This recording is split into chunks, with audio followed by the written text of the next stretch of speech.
السلام عليكم ورحمة الله وبركاته. أهلا بكم في قناتكم المميزة دروس أشرف. إن شاء الله النهاردة هنتعلم مع بعض إزاي نعمل إصلاح للهاردوير بتاعنا لو في أي مشاكل. كمان هنتعلم لو عندنا فلاشة وإحنا بنستخدمها وحصل فيها أي مشكلة إزاي نصلحها ونرجعها جديدة مرة تانية بكل سهولة وبكل بساطة. زي ما إحنا عارفين إن الهارد بتاعنا بيبقى فيه بدات وفيه مشاكل بتحصل فيه. إن شاء الله النهاردة أيقونة صغيرة إحنا هننزلها مع بعض، وهعلمك إزاي تنزلها وتثبتها على الجهاز بتاعك، وهعلمك إزاي تشتغل عليها. الأيقونة دي هتقدر تحل كل المشاكل في الهاردوير عندك. وكمان لو عندك أي فلاشة فيها أي مشاكل أو في أي بدات وقفت فيها، إحنا النهاردة هنبدأ نحلها مع بعض بكل سهولة وبكل بساطة. قبل ما ابدا يا ريت تضغط لايك للفيديو، اشتراك في القناة، وتفعل زر الجرس ليصلك كل جديد. يلا بينا نروح للمتصفح بتاعنا ونبدأ نحمل الأيقونة. تمام. الصفحة دي ان شاء الله انا هسيب لك رابط التحميل بتاعها في وصف الفيديو. كل اللي انت هتعمله هتيجي هنا عند الداونلود، تضغط على داونلود. بعد كده بتفتح معاك الصفحة دي، بتيجي هنا برضو عند داونلود تضغط عليها مرة تانية. طبعا انا بفضل يكون عندك برنامج داونلود مانجر لسرعة وقوة التحميل. تمام. والجميل فيه انه ايقونته بتظهر سريعا معاك، يعني انت اول ما بتضغط داونلود في اي مكان ايقونة التحميل بتظهر بسرعة مع حضرتك. كل اللي انت هتعمله هتروح هنا وتختار مكان التحميل. انا هختار الديسكتوب سطح المكتب، بعد كده هقول له سيف، بعد كده هقول له بدء التحميل. الايقونة بتاعتنا طبعا صغيرة جدا والبرنامج سريع، فعلشان كده اتحملت معانا بسرعة جدا. هضغط على اغلاق، بعد كده هقفل الصفحة دي مش محتاجها في حاجة. تمام. ده البرنامج بتاعنا اللي احنا هنشتغل بيه دلوقتي. كل اللي احنا هنعمله هنروح لأيقونة البرنامج، بعد كده دبل كليك. هنبدأ نثبت البرنامج على الجهاز بتاعنا. نيكست. هنيجي هنعلم هنا، بعد كده نيكست، نيكست، يس، نيكست. نضغط هنا، بعد كده فينيش. تمام. هيبدأ يفتح معانا البرنامج زي ما احنا شايفين قدامنا، ودي أيقونة التشغيل. تمام. زي ما احنا شايفين قدامنا ده الهارد الداخلي للجهاز بتاعنا، انما انت لو عندك هارد تاني مثلا هتلاقيه موجود تحت هنا. لو عندك هارد خارجي هيكون هنا برضو. لو انت حطيت فلاشة في الجهاز بتاعك هتظهر برضو هنا. بعد كده انت هتعمل ايه؟ مثلا الهارد ده اعتبر ان هو عليه مشاكل او فيه بدات. كل اللي انت هتعمله هتعلم على الهارد اللي فيه المشكلة وتيجي تضغط هنا. تمام. هيبدأ البرنامج بتاعنا يشتغل ويشوف المشاكل اللي في الهارد بتاعك. تمام. دلوقتي هنا لو في اي مشكلة هتبان باللون الاحمر بدل اللون الاخضر، وهيبدأ حلها. ازاي؟ هتلاقيه جاي عندها كده ويبدأ يحولها الى اللون الاخضر. لما بتتحول للون الاخضر كده الهارد بتاعك المشكلة اللي عليه اتحلت او البادة اللي فيه خلاص راحت، وبدأ الهارد بتاعك يرجع كأنه جديد مرة تانية.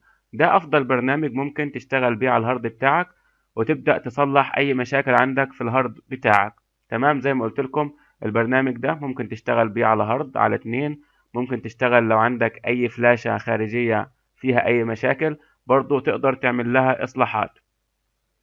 تمام. فاحنا هننتظر لانتهاء حل مشاكل الهارد بتاعي ده. لو البرنامج شاف انه في مشاكل هيبدأ يحلها قدامنا دلوقتي. لحد دلوقتي الهارد اللي عندي ما فيهوش اي مشاكل.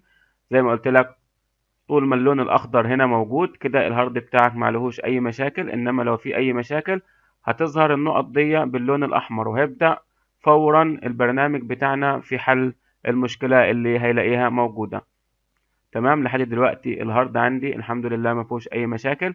زي ما قلت لك انت لو الهارد بتاعك فيه مشاكل هتظهر هنا قدامك. تمام. لو عندك هارد خارجي هو ده اللي فيه بدات او فيه مشكلة تقدر تركبه في الجهاز بتاعك وتبدأ تشغل البرنامج من جديد. هتلاقيه هيظهر هنا معاك في الاختيار التاني، تبدأ تعلم عليه وبعد كده تضغط هنا هيبدأ يشوف في مشاكل ولا لا.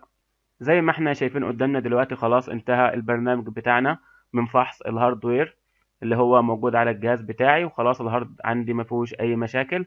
تمام. ولا في اي بدات ولا في اي حاجه كان ممكن يحلها البرنامج بتاعنا. لو نلاحظ في الرساله اللي ظهرت لنا دلوقتي دي، هنا بيقول لك زيرو بالخط الاحمر، معنى كده ان هو ملقيش اي مشكله في الهارد بتاعي. لو كان في مشكله 2 3 4 كنت هتلاقي الرقم هنا مكتوب باللون الاحمر. دي المشاكل اللي هو وجدها في الهارد بتاعي او البدات اللي هي عامله مشاكل عندي في الهارد. تمام. كنت هتلاقي ارقامها هنا. اما الزيرو باللون الاخضر معنى كده المشاكل اللي هو حلها من على الهارد بتاعي. لو في مشكلة 2 3 4 في بدات في اي حاجة موجودة وتم حلها عن طريق البرنامج، كنت هتلاقي ارقامها موجودة هنا. كل اللي انا هعمله دلوقتي هقول له اوكي، كده الهارد بتاعي معلهوش اي مشاكل. تمام. فحضرتك لو عندك مثلا فلاشة وعليها مشاكل او عليها بدات او عليها اي حاجة انت عايز تحلها، هتعمل ايه؟ تمام. هنقفل البرنامج، هتجيب الفلاشة بتاعتك، مثلا انا هحط فلاشة في الجهاز دلوقتي. تمام. هتبدأ تظهر معانا. تمام. دي الفلاشة اللي انا حطيتها في الجهاز بتاعي دلوقتي. هبدأ اشغل البرنامج من جديد. دبل كليك. تمام. لو نلاحظ دلوقتي هنا بيقول لك اهو يو اس بي فلاش ديسك يو اس بي. تمام. دي الفلاشة بتاعتنا اللي احنا ركبناها في الجهاز بتاعنا. هنبدأ نعلم عليها كده، وبعد كده هنضغط هنا. هيبدأ دلوقتي في فحص الفلاشة بتاعتي. طبعا الفلاشة مساحتها صغيرة. أول مشكلة لو نلاحظ قدامنا اهو مشكلة هيبدأ يحلها دلوقتي. خلاص هو كده اتخطى المشكلة اللي لقيها في الفلاشة بتاعتنا وبدأ يحلها. يعني ممكن المشكلة التانية ممكن تكون بادة أو حاجة موجودة كده في الفلاشة، هو شايف إنه فيها مشكلة أو كده، فهو دلوقتي بيبدأ يحلها. تمام. هو انتهى دلوقتي من حل كل المشاكل في الفلاشة بتاعتي. زي ما شفت دلوقتي كان كل ما يلاقي مشكلة بتظهر باللون الأحمر، وبعد كده بتتحول للون الأخضر. بكده هو خلاص بيبدأ يحل المشكلة اللي بيلاقيها دي، كانت بادة أو كانت أي مشكلة في الفلاشة بتاعتي. فخلاص الفلاشة دلوقتي بقيت كويسة جدا وهتشتغل كويس معاك، ومش هيكون فيها أي مشاكل ومش هتكون تقيلة. هتقدر تحمل عليها اللي انت عايزه. طبعا هو كان بيحل المشكلة كده بسرعة لأن مساحة الفلاشة صغيرة 8 جيجا، مختلفة عن الهارد 500، فعشان كده هو كان بياخد وقت أطول فيه، إنما الفلاشة كان بياخد فيها وقت أقل. طبعا لو أنت عندك هارد خارجي هتبدأ توصله في الجهاز يو اس بي. تمام. هيظهر معاك كده هنا زي الفلاشة، وهتبدأ تشتغل عليه. كل اللي أنت هتعمله هتعلم عليه وتيجي تضغط هنا، وهيبدأ حل المشاكل اللي عليه. يعني أنت مش محتاج إنك أنت تطلع الهارد اللي في موجود في الجهاز، أو مش محتاج تطلع الفلاشة. أنت ممكن تحط اليو اس بي الخارجي في اي مكان يو اس بي في الجهاز بتاعك، هتلاقيه موجود هنا. هتبدأ الفحص زي ما انا عملت دلوقتي. لو في اي مشاكل انت مش هتعمل اي حاجة، البرنامج هيبدأ يحلها تلقائيا مع نفسه. بعد انتهاء حل المشكلة هتدوس اوكي وخلاص تخرج من البرنامج، وكده البرنامج حل المشكلة اللي في الهارد او في الفلاشة او في الهارد الخارجي.